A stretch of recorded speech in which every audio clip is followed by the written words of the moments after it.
I planned to say this after 25th, but since the news is already out, so here I go. Yes, I am deliberately using this public attention to me and Naimal getting married to put a message across. I say these words with the sole intention that anyone who is going through the same turmoil and making the same efforts as me might take encouragement and get reassurance. When you realize that it's not fairy tales and it is truth, that you have a Rab and you will stand accountable in front of him after you die, it changes you. Your first priority becomes fixing yourself rather than changing the world.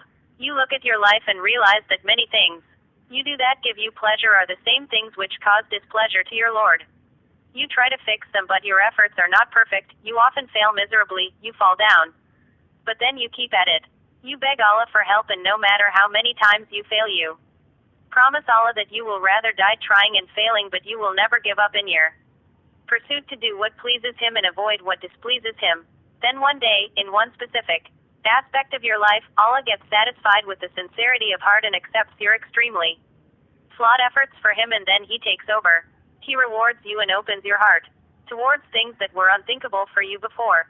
Some people get married for themselves because either they fall in love or because they're lonely, or maybe because of family or to have kids. These are also good reasons, but believe me, when your sole reason is to please Allah, then Allah makes a man like me, who could never sustain anything emotional with the opposite gender, could never comprehend the idea of marriage in his head. Allah makes that man go up to his very platonic friend for 2 years, Naimal, and tell her that he doesn't want a relationship, that GFBF nonsense. Neither is he claiming to be in love with her, but he wants to marry her with the intention of strengthening his very turbulent efforts to walk a path which pleases Allah, and to my surprise she agrees not just to marry me but also expresses her joy in walking this path with me, and now we can't even breathe without each other.